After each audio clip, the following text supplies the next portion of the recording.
2007 সালের আগে বাংলাদেশের সমকামিতার সামাজিকীকরণ নিয়ে সরাসরি কোনো কাজ হয়নি, আড়ালে আবডালে হয়েছে। সরাসরি কাজ শুরু হয় ব্র্যাক বিশ্ববিদ্যালয়ের James P grant school of public হেলথের উদ্যোগে, আর তারা এটা করে মানবাধিকারের মোড়কে। এই উদ্যোগে অর্থায়ন করে প্রথমে ব্রিটিশ সরকার, তারপর আন্তর্জাতিক এনজিও। 2007 সালের জানুয়ারিতে একটি ওয়ার্কশপ আর জুলাইয়ে আরেকটি আন্তর্জাতিক কনফারেন্স আয়োজন করে ব্র্যাক। কনফারেন্সের পর বিদেশিদের অর্থায়নে 3টি ওয়ার্কশপ আয়োজন করে। এগুলোতে বিশেষভাবে টার্গেট করে 3 শ্রেণীর মানুষকে প্রশিক্ষণ দেয়া হয়: বিশ্ববিদ্যালয়ের শিক্ষক, সাংবাদিক, বিজ্ঞাপনী সংস্থা এবং এলজি অ্যাক্টিভিস্ট। এর উদ্দেশ্য কী ছিল?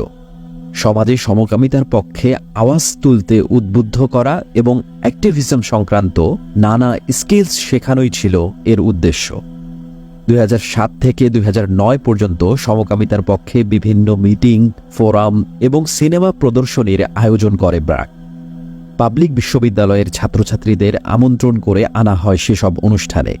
আর অন্যদিকে মিডিয়াতে সমকামিতাকে ইতিবাচকভাবে তুলে ধরার জন্য সাংবাদিকদের জন্য পুরস্কারের ব্যবস্থা করে ব্র্যাক।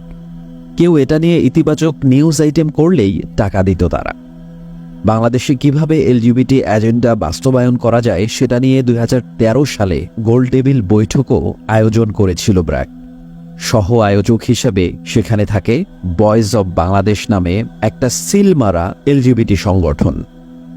2023 সালেও জাতিসংঘের ইউনিভার্সাল পিরিয়ডিক রিভিউতে বিভিন্ন এনজিওর পক্ষ থেকে একটা প্রতিবেদন দেয়া হয়েছে।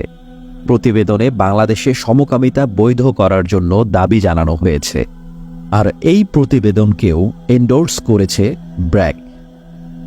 তাই দেখাই যাচ্ছে প্রো ব্র্যাক বাংলাদেশে সরাসরি সমকামিতা প্রতিষ্ঠার কাজে যুক্ত।